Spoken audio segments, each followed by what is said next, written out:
What's going on YouTube? Welcome to my YouTube channel. All right, we got some sales today and we also have a couple new coins I got in. One of them I really wanted to show because I don't really run across these very often. And the graded Morgan there, that came in quick and sold like instantly. So maybe I priced it too low or maybe I just did a really good job. But anyways, I I always write my guys thank you cards. So thank you to the buyers. Couple mistakes too. So I got back into some trading cards. This one's kind of cool. So for you coin guys, I don't know if you've ever seen Project 70. It's almost like an artsy fartsy type card. It's not really a baseball card, but I thought it was entertaining because I do follow still Shohei Ohtani. Not so much a Mike Trout fan, but the relationship between these two is quite comical, and I just thought it was funny. Shohei cutting his hair. So which they probably really did in real life. So anyways, that was a loss of about $7. So I picked that up for 22.50. Not during the peak. The peak of the trading card market was like February 2021. I picked this up in December of 2021. It's nice too. Like it comes in this nice case. Both these players are obviously super popular, but I think they made a bunch of these. So anyways, I just sold it, lost $7. And most of my trading cards in my store are complete losses. So do not invest in trading cards during the peak. Maybe buy some now, but don't buy them when the hype is there, because if you're not in position to unload them quickly or have quick ways of getting rid of them, you are going to get smoked. And I ran into that issue too when I was a teenager. I would spend all my paychecks and stuff on trading cards, and that was when the industry tricked me and many, many millions of others when they just overproduce the crap out of every single card. So if you don't want to lose money, concentrate on stuff that is backed by precious metals like Morgan silver dollars, proof sets from the US Mint, which actually have the same exact content, silver content as a Morgan silver dollar. Don't invest in paper or basically ink, plastic, and cardboard. You will lose. Now, don't get me wrong. I'm sure some of you guys have some really old cards that don't exist anymore. This is like before trading cards were even a thing. You hear the story of the guys putting the trading card, the Mickey Mantle, on their back tire of their bike or their bicycle to make it sound like a motorcycle. Guys, I lived and breathed that as well. Like I'm not quite from that generation, but I do remember kids sticking trading cards in the back of their BMX or whatever, and it would sound like a motorcycle. It was pretty cool. And then the card was obviously completely trashed. So anyways, this coin right here is absolutely gorgeous. It's a proof-like, which is pretty tough to get in an 1879S, but it definitely has to have mirrors on both sides. A lot of guys make a mistake when they find a really beautiful coin like this. They'll overpay for it. The obverse will look absolutely drop dead gorgeous, but then the reverse will not have any reflective qualities in the fields of the coins. And for you newer guys that are following me or looking for the first time, the fields of the coins are basically the flat surfaces. That's what the actual fields are.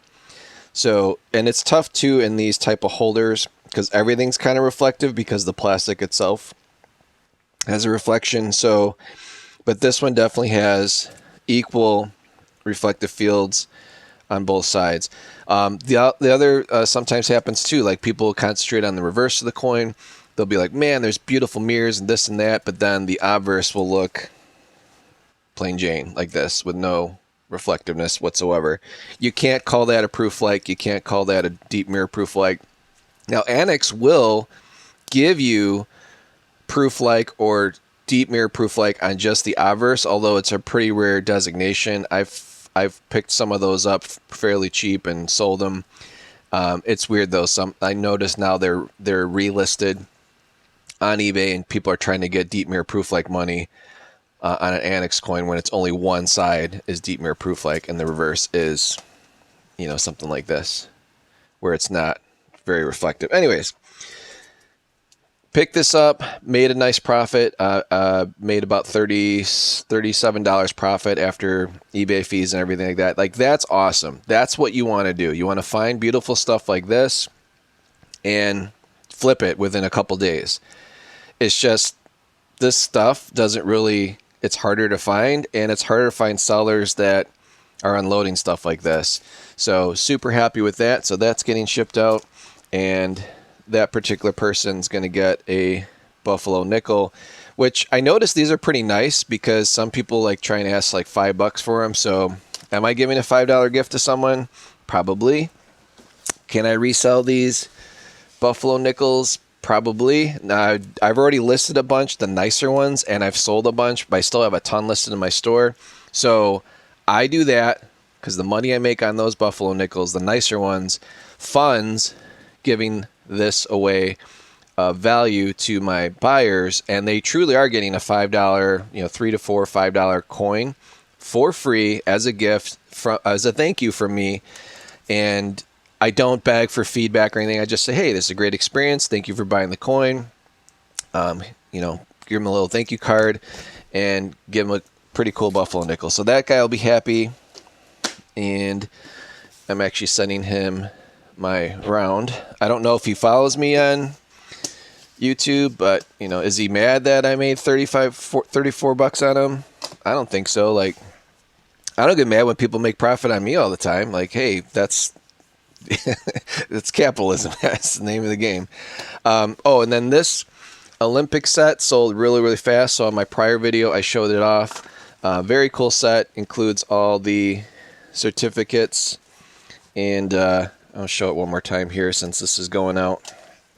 I really like these velvet cases too. Like, they don't do that anymore. But I was thinking, it's like, man, this thing came out in '84. Like, I was a little kid when this came out. And whoever picked this up back then, like, you would have totally scored, because I think silver was only like $4. So maybe this set was like $10, $15 back in the day. So it's pretty cool that's all historically, came from the U.S. Mint. The box is a little beat up, so I don't think this is like the original collector. It's probably a reseller, but who really cares, right? It's and I did make a mistake on this too. So I listed these. I still have my other one listed in my store for $59, which is $59.95. So it's like 30 times spot of, 30 times face if you're comparing it to junk silver. But I only put 8 ounces for the weight. It actually weighs more. This alone weighs 12 ounces. So I actually lose $2 when I ship this out. But it's fine. I made a small $4.50 profit on this. And I've only had it in my store for a day. So, dude, whatever, right? And I'm also giving the nickels. So these cost me about 63 cents, the ones I do give away. This one's not as nice, but it's a rare date. So it's a 1929 with a mint mark. It's probably Denver. Yep, Denver mint mark. So believe it or not, that's a $5 Buffalo nickel, as ugly as that thing looks. So I get to send that guy a thank you card, send him a Buffalo nickel. I don't think he's a repeat buyer either. Now, there is a repeat buyer of this, so someone bought trading cards from me before, so obviously they like that I get it out right away. So that's cool. I noticed another thing too, is like speed is kind of the name of the game lately. So the faster I get this stuff out, the more repeat customers I get. And I appreciate it too. Like, when I'm buying something, like, I definitely appreciate that as well. All right, so to finish up the video, I just wanted to show the 2 Morgan silver dollars I recently picked up. One of which is not as nice, but it's harder to find. So if you, along your travels, find an 1890 or 1891 San Francisco Morgan silver dollar, they are getting tougher to find, and they are kind of a semi-key date. This one definitely is a slider. So what a slider means, guys, is that it's in between a higher grade AU and a low grade mint state coin. So like a mint state 60 or AU 58. It's kind of like one of those in between. And then you kind of scratch your head going, should I even send it in to get graded? It's a slider. So the term slider means it could be either or, BU or AU. So about uncirculated or brilliant uncirculated. This one definitely is more on the AU side, but again, I got a good deal on it. I think it's a nice looking coin. Again, it's tougher and tougher to find these type of coins in there. I've been bidding on some larger lots, you know, where you get 10 or 20 Morgan silver dollars in a lot. And sometimes they'll have like nicer versions of these, but then you end up spending money on a bunch of biter coins. Biter coins meaning like you don't make any money on it. So it kind of sucks to put that much money up when you really only want like 1 or 2 coins from the entire collection. So I've noticed that I do a better job when I buy single coins and sell single coins versus buying lots. Although sometimes I'll get lots so cheap it doesn't matter. And a lot of the lots I buy, which are the world coins, is to really learn from. So I like buying those, something I really don't have that much knowledge about, getting the coins in hand, and then selling them to you guys slowly but surely. This next one is an absolute drop dead gorgeous Morgan silver dollar, and it's smoke time on both sides. Absolutely beautiful, stunning coin. Now I probably have this listed a little too low. I know you guys are like, dude, you know, I sometimes get comments like, that's way too high. Like I get these coins all the time in my coin shop for this. Well, that's great. Supply and demand, right? But not everyone has access to a coin shop and or trusts, you know, buying stuff from people online that they don't know. So this particular one, what I really, really like about it and what you should look for, and it's quite rare to find, is frostiness. So when there's frosty on the coin, so it's got that original mint luster on Morgan, so or Lady Liberty there on the stars, on the actual numbers, and then you always want to look too to see if there's any like doubling going on, or 2/8 or whatever. Yeah, there's some marks on the cheek, but you could absolutely tell like this coin has not been messed with, and it probably was sitting in a bag and then someone discovered it. And the rims, the borders, everything's really super nice. And then here you want to always look at the O mint mark. Just make sure there's not covering an S or anything goofy like that. Really nice breast feathers. And then what I really liked about this coin is just the reflectiveness. It actually has deep mirrors on both sides. So this one I don't think is going to last very long. I already have some interest in it. I think I have it listed for $145. It's an absolute beauty. So whether you like to keep your coins raw, or if you want to send them in to get graded, this is an absolute stunning coin. The date's not as rare, so in 1884, New Orleans Mint. They're not tough to find, but just to see something like this does not come over. You know, I don't get this quality of coin in my hand that often.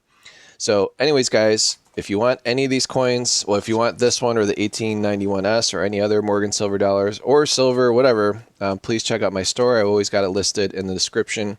I will put the direct links for these 2 coins if you want to pick these up for your Morgan collection. And again, guys, I appreciate you guys watching. Please like, share, subscribe, and I'll catch you in the next one.